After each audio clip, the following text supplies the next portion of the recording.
everybody for joining us today. Coach will go ahead and open with a statement, and then we'll get to your questions. After that, please use the raise hand function, and we'll go ahead, Coach.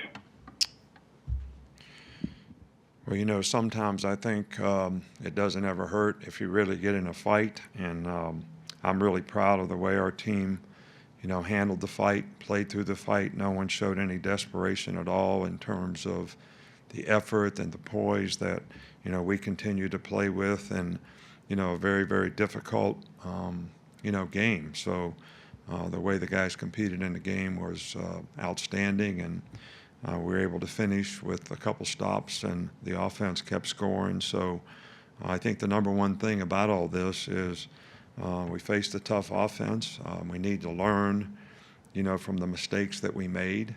The only mistake that would be is that we don't learn from the mistakes that we made so that we can get better in the future, work harder at making corrections, and, get everybody to be responsible to do their job a little bit better.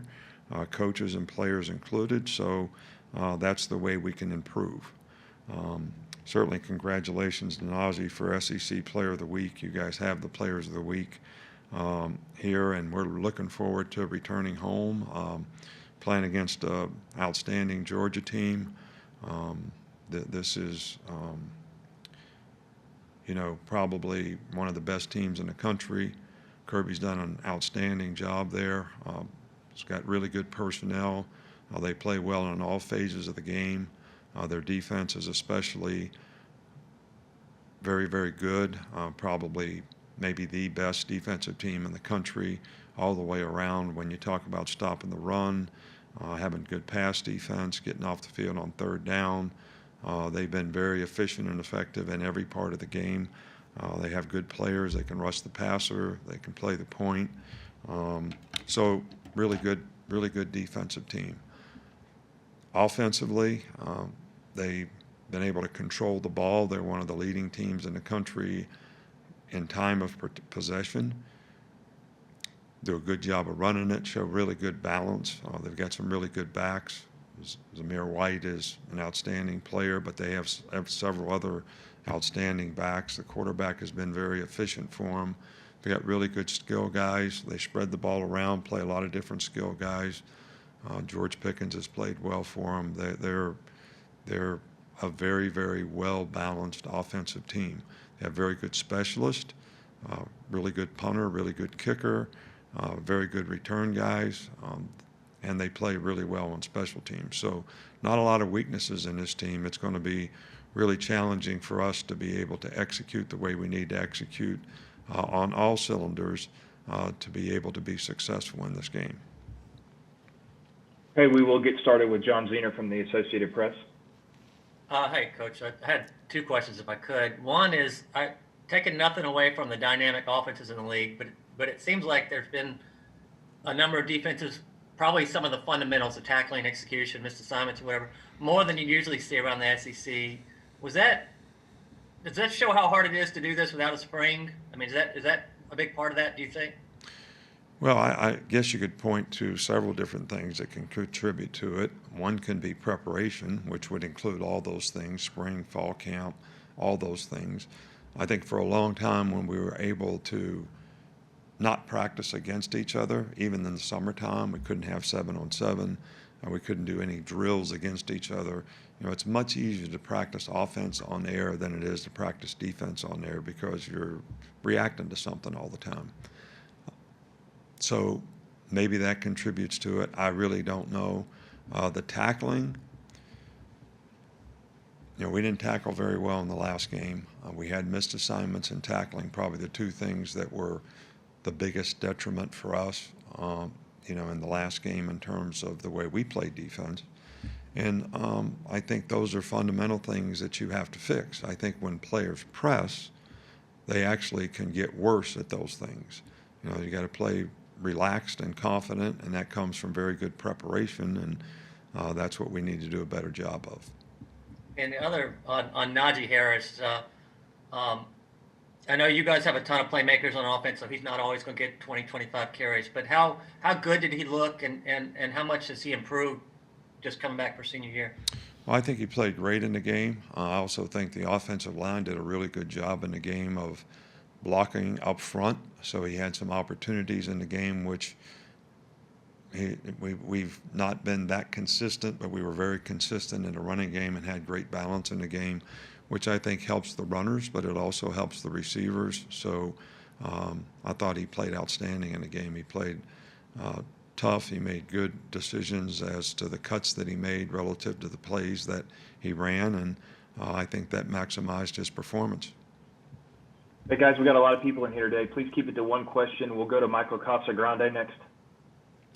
Yeah, Nick, there was talk about sign stealing after the game Saturday. I just wonder if there was any evidence of that or anything you wanted to add to the. No, I think what I was really speaking to was we were more like, I felt like we were always one play behind. When I say one play behind, I mean, sometimes when you play in the NFL against Joe Montana or somebody really good, you always feel like you're one play behind because if you call this, they do the right thing against that. So I think that was more what I was sort of referring to, as if they knew what we were going to do. And some of that is our issue in terms of how we disguise things. They were going fast. We were struggling to get lined up. We didn't do a very good job of disguising things. So they were able to take advantage of a lot of situations. And, they know us well. So all those things probably contributed to me feeling a little bit like we were one play behind. Okay, we'll go to Brett Hudson with the Tuscaloosa News. Hey, Coach, I'm curious what you thought of DeMarco Hellams in the game on Saturday and how he's developed over the last year or so. Well, we've got a lot of confidence in DeMarco. I think he went in there and did a good job. He's been a really good special teams player for us. He's played some in dime. We just got to get our whole group on defense to play with better eye control and look at the right things so they can react to the plays better. So I think that's probably a generalization for the entire group. But I think that's the only thing that's going to help us get better, and I think everybody needs to do that. But DeMarco did a good job in the game. We'll go to Aaron Suttles with The Athletic. Nick, when you scout Georgia, schematically, how similar is what Kirby and Dan do similar to what you guys do? And going back to when you and Kirby first got together in the early 2000s, given the changes we've seen across college football that sort of favor the offense, how has that change? How has that scheme changed throughout the years? Well, first of all, to answer the first part of your question, I think there are some similarities, but they've sort of progressed in what they do relative to the players they have, and I think they do it really, really well. They've got some new things and different things that they do, which is, what we're all trying to be able to grow and develop in. I think they have a veteran team, so when you have a veteran team on defense, I think you can do a little more, and I think they've taken good advantage of having good players who have experience, and those guys execute those things extremely well. I think that through the years, we've all had to adapt to RPOs. We've all had to adapt to blocking, catching the ball behind the line of scrimmage. It's difficult, the run-pass conflicts that are created, but I think they've done as good a job as anybody of being able to make those adaptations. We'll go to James Ogletree. Yeah, Coach, when you promoted Pete Golding to defensive coordinator, there was a report that you said his interview was one of the most impressive you've ever had. But he said during this fall camp that one of the things he learned from last year was that the head knowledge can only get you so far because you have to put the calls in context of the personnel that you have. I'm curious, now that you have experienced guys like Dylan and LeBrian back, how do you feel the defense has been in terms of players being put in the best position to be successful? And what is your discussion with Pete like informing the game plan and in-game play calling? Well, first of all, I don't think, that the call is necessarily the issue. I think the execution of the call has been the issue. Sometimes we coach players for what we want them to be, but we really need to coach them for what they are. And when I say that, I'm talking about how much experience do they have, how much can they handle, how much can they execute. So if the players are mis-executing, that's not a good thing from a coaching standpoint, because that means we have to do a better job of teaching them, or make sure we're not trying to teach them too much so they go out there and can't perform well with confidence and make the plays that we'd like for them to make. So you mentioned 2 players that have experience, but we have 11 guys out there at once. So it only takes one guy to make a mistake. And when everybody gives it my bad one time, that's 11 mistakes. Well, that can be a lot of yards. And, we've had some guys that have made multiple mistakes, and we either have to get it fixed or replace them. And we're going to work in every endeavor to try to get better. Believe me, no one's satisfied with the way we played. I think it was very challenging, pace of play, all that type of thing with some of the players that we have. And, a couple guys really contributed to a lot of those mental errors, but we just got to get them all fixed. Hey, we'll go to Tony Sakalas. Yeah, Coach, we saw Joshua McMillan come in as that fullback role, and he actually sprung a big block for Najee's last touchdown run.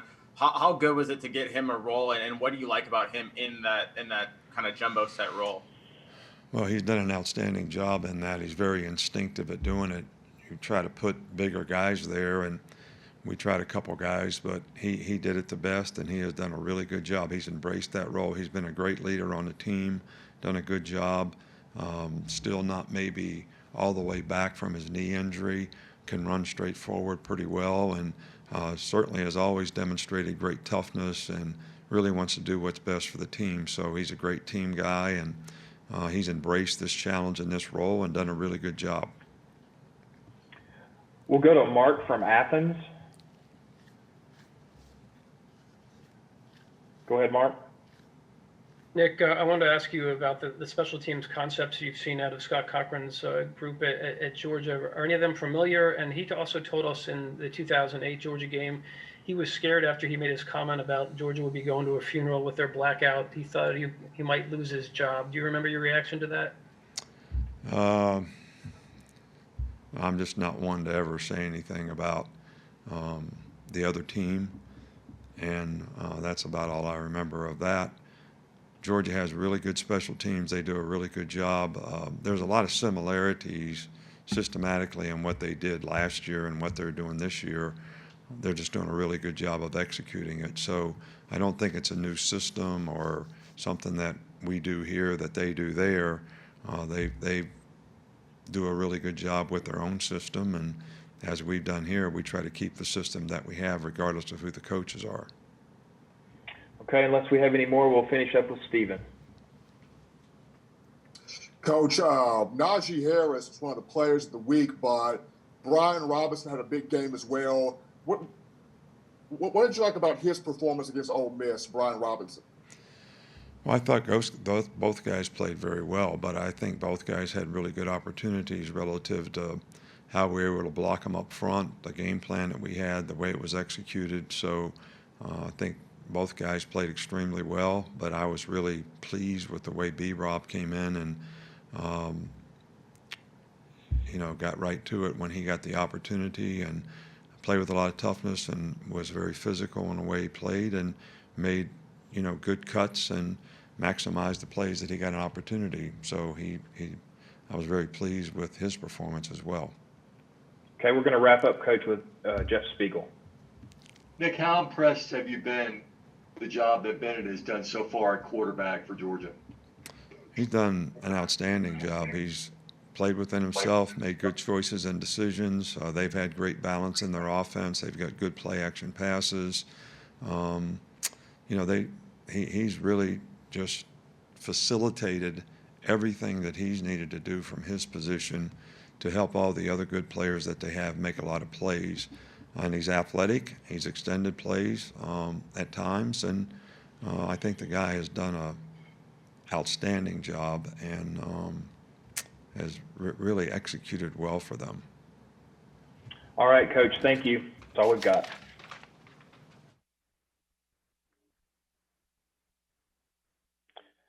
All right, guys, give us a few seconds or a few minutes. We'll get some players in here for you.